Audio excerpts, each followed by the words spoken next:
The attack on Pearl Harbor on December 7, 1941 changed history forever when it drew America into the Second World War and ironically aided the Allied cause in the end.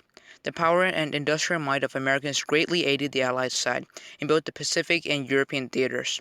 Over 400,000 Americans died for the Allied side, so what would happen if on that fateful day Japanese leaders never decided to attack the harbor? But why did they attack in the first place? As many of you probably know already, the Japanese were aggressively expanding into China and other parts of Asia to accumulate more land and resources. Japan, being an island nation, needed more resources to fuel their empire building. However, the US placed an embargo on oil, steel, and other necessary materials that the Japanese needed to continue fighting. It's knew that without those materials, its efforts would stall. Japan, on the day of the Pearl Harbor attack, also moved into Western-held areas in Southeast Asia, such as the British-held Hong Kong and Malaysia, and US-held Philippines and several other Pacific islands. Japanese then attacked Pearl Harbor, attempting to cripple the American naval organization of the Pacific and guarantee itself virtual supremacy in its actions. But the Pacific Fleet's 3 aircraft carriers were not in the harbor, and 2 of them would help turn the tide later on at the Battle of Midway. Due to the partial success of the attack, the Japanese were more harmed than helped by the attack. However, what most people forget is that most people in Japan, including high-level officials, did not support the attack. It was Hideki Tojo's administration that supported the attack to leave no obstacles to the Southeast Asian invasion. So, in this timeline, if the high-ranking officials won out and Tojo's decision was overturned, what would the war in today's world look like? Well, the Japanese may have decided not to attack Southeast Asia, as they would fear that the power of the U.S. Pacific Fleet would stop them. What other options were available to them then? Japan had invaded Southeast Asia and had gambled to assume more resources after the U.S. embargo, so they would have to invade either that region or Russia to amass more resources. It is unlikely that the Japanese would invade Russia, due to either the sheer size of the country that would render it virtually unconquerable through Siberia, or perhaps due to their defeat at the hands of Soviet forces in Khalkhin Gol in 1939. However, if their path to the southeast were to be potentially blocked by the Pacific Fleet, the Japanese leaders would have no choice but to attack Russia. Since there are 2 ways this scenario would go, let's first examine what would happen if the Japanese continue with their push into Southeast Asia. The Japanese claimed European colonies in the region, then started to push further south towards Australia. If the US wasn't there to fight them, which is unlikely given that a vast majority of Americans didn't want to get involved in the war prior to Pearl Harbor, Japanese may have even pushed into northern Australia and parts of India as well. The US provided basically most of the Allied opposition in the Pacific, so without their aid, the Japanese would have supremacy in the Pacific.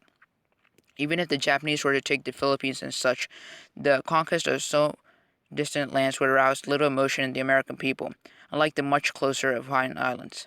Franklin Roosevelt wouldn't risk openly declaring war if popular support was to the contrary, as it would mean that he had little chance of re-election if he did so. Japan would still likely lose this war, as when the Soviets would still provide the brunt of European Allied opposition and crush the Nazis. With that war over, the Soviets would turn their attention to the Japanese, and likely in a much more bloody conflict than the one in our timeline, finally beat Japan. Now, what if the Japanese invaded Russia? Well, their supply lines would be stretched thin immediately, ironically as supplies were what they were seeking in the first place. The Siberian cold and enormous distances mean that the Japanese would likely have to invade through Mongolia or some bordering regions to get to Russia. If the Japanese were to coordinate their attacks with the Germans, perhaps the Axis powers could have won over the Soviets. However, considering the fact that Hitler thought of the Japanese subhuman on several occasions, and their alliance was one of convenience most likely, the Axis thrust into Russia would be chaotic and uncoordinated. Again, as mentioned before, Japan and the Axis powers would be defeated just due to the sheer power and will of the Soviets. In our timeline, the Soviets took the brunt of the Nazi war machine and survived, and considering that 2 separate attacks would be happening, Stalin could likely handle each attack on its own, or leave it up to the Russian geography to finish off the Japanese. Even if the Soviets were unable to push back the Japanese, fierce resistance from especially the Chinese and other discontent peoples in the vast Japanese empire would lead to at least some rollback of the empire. Either way, the Axis powers will still lose, or at least have to sign an armistice with the Allies. Sure, the US contributed crucial industrial might to the Allied cause, but with the Soviet Union still on the Allied powers, providing numbers and rolling out tanks and planes from newly refabricated factories, it is likely that the Allied powers will still win. The US will likely lose some holdings, such as the Philippines, if they were not to fight back. but the public would be glad that another disastrous war was avoided. Japanese would likely lean more towards the Soviet Union in this timeline, after being conquered at least partially by it, and never experiences a capitalist boom. The US economy still remains in kind of a slump, never revitalized by wartime industries. It would still likely become a superpower due to the simple fact that it was never attacked, not even at Pearl Harbor, compared to the intense damage of other nations. Of course, we'll never truly know for sure.